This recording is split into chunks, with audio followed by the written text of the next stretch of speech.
We have received notice from the United States, a notice which we are still in discussions with them over. In official talks at the G20 in South Africa. I saw the South African president running his mouth a little bit against the United States and the president of the United States earlier today, and that language is not appreciated by the president or his team.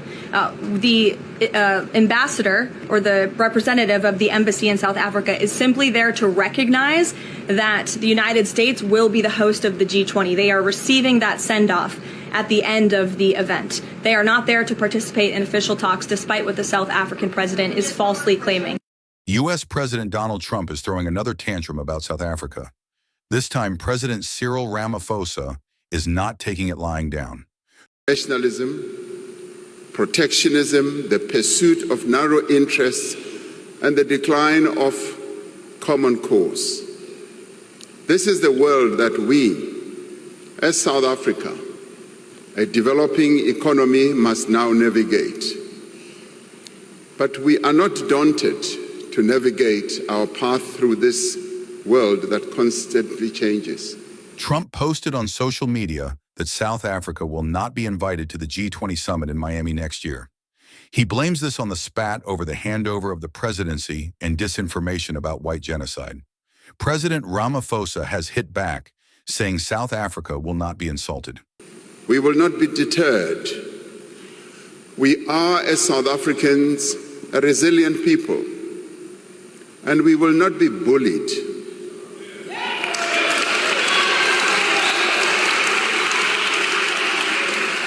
We will stand together as a united nation, and we will speak with one voice in defense of our national interests, our sovereignty, and our constitutional democracy.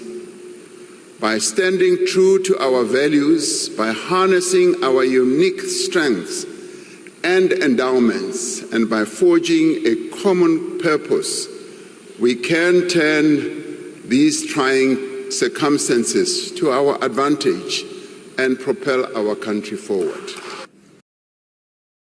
Ramaphosa says South Africa will continue as a full, active, and constructive member of the group. Donald Trump, no stranger to controversy, posted on social media that South Africa would not be welcome at the upcoming G20 summit in Miami.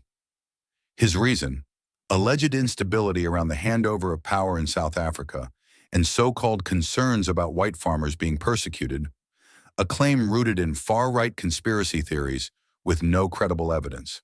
Trump's words echoed what he said back in 2018 during his presidency, when he tweeted about land seizures and the killing of farmers. That tweet sparked outrage, but also revealed how quickly misinformation about Africa spreads in Western media. Now in 2025, he's back at it, using South Africa as a political tool. But this time, President Cyril Ramaphosa isn't backing down. In a sharp and measured statement, he said, South Africa is a full, active, and constructive member of the G20. We will not be insulted. And with that, the tone changed. Africa is no longer whispering. We are speaking loudly, and unapologetically. Let's pause for a moment and address the elephant in the room, the so-called white genocide in South Africa. This term, amplified by fringe media and far-right influencers, claims that white farmers are being systematically targeted and murdered in South Africa. These claims have been debunked repeatedly by international fact-checkers, local law enforcement, and human rights organizations. Crime in South Africa affects all races. Yes, land reform is a heated issue, but it is being approached through democratic, legal channels, not racial violence. The narrative of white genocide is not only false, it's dangerous. It frames South Africans as savages. It dehumanizes Black leadership. And it's used to justify foreign interference, economic sanctions, and international scorn. This is not just misinformation. It's a weapon, a tool to undermine African autonomy. And that's why Ramaphosa's strong response is so critical. President Cyril Ramaphosa is not a man of theatrics. He doesn't play to the gallery. But when it's time to defend his country, he does so with clarity and force. In response to Trump's G20 statement, Ramaphosa released a direct and powerful message. South Africa will continue to participate in the G20 as a sovereign nation. Our voice will not be silenced, and our presence will not be erased. He reminded the world that South Africa joined the G20 in 1999 and has been a critical voice for the Global South. As one of Africa's largest economies, South Africa brings balance, diversity, and a perspective rooted in justice to global economic discussions. But Ramaphosa's response wasn't just about South Africa. It was about Africa's dignity as a whole. To our African brothers and sisters, we are not visitors in these global spaces. We are partners. We are equals. That's the kind of leadership Pan-Africanism demands. Let's call it what it is: Western hypocrisy. When European nations have protests, coups, or economic instability, they're called challenged democracies. When African nations face similar issues, we're labeled failed states. When the U.S. invades nations, it's called spreading freedom. When Africa pushes for land reform, it's called reverse racism. Trump's comments expose the underlying disrespect many Western leaders still have toward Africa. The idea that an African nation can be uninvited to a global summit, as if we are guests and not equals, is rooted in colonial arrogance. But the game is changing. Africa is no longer begging for inclusion. We are building our own tables. We are setting our own terms, and we're not afraid to challenge anyone who stands in the way. This moment is bigger than South Africa. It's a wake-up call for the entire continent. Pan-Africanism is not just an idea. It's a strategy, a survival mechanism, a movement. When one African nation is attacked, the others must stand in solidarity. This is what leaders like Kwame Nkrumah, Thomas Sankara, and Marcus Garvey envisioned: a united Africa that defends its own, speaks with one voice, and refuses to be divided by foreign agendas. Ramaphosa's words reflect that legacy. They are a modern reminder that Africa does not need validation from the West to stand tall. We are not asking, we are asserting. So, what happens next? Trump's comments may get headlines, but Africa's response will echo longer. This is a defining moment for how African nations engage with global institutions. We must invest in continental unity over dependency, media ownership to control our narratives, African-led diplomacy that doesn't wait for approval from the West. The African Union, ECOWAS, SADC, and other bodies need to rally around incidents like this, not with silence, but with strategy. This is how you make Africa great, not through slogans, but through action. Yeah, brothers and sisters, Donald Trump has said he will not invite South Africa into the G20 summit. Donald Trump said South Africa should not be in the G20. And now it has confirmed his words that through his action that South Africa will not be invited in the G20 summit next year.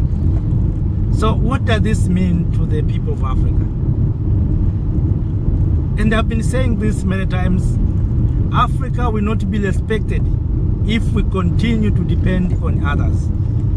The only solution for we Africans to be respected, not to beg for the G20, not to beg for the reform of UN Security Council. What we need to do is to come together, is to unite. And this brings me to think that there will be no reform of UN Security Council that will give Africa permanent seats with veto power. And that's why I have been saying that Africans, we need to come together to unite, to form our own government that will be strong, to have a single currency, to have a single army, to have a single legislature. Then from there, the rest of the world automatically will come to us. We don't need to go and beg for the G20 or for the UN Security Council reforms. No, let us come together. Let us unite. And I'm very happy that Trump is showing the true color of other civilization. And Trump is showing us, the people of Africa, the true color of the rest of the world. So we think that these people are our best friends. we do business with them. They are concerned about our issues. Brothers and sisters, no one cares about us. No one is responsible for our challenges. They want their own issues. They are here, they are with us because they want our resources. And they have no permanent friends and they have no permanent enemy. So we know that South Africa will be removed in AGOA. Yeah, that is coming next. And also some funds are being cut off by the government of the United States of America. And this is the consequences. But we can avoid these things if African nations, African countries can come together.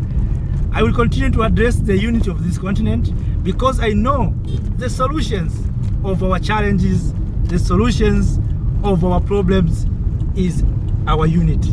So unity is very important for us, the people of Africa. If we don't come together, what happened to South Africa, what happened to other countries?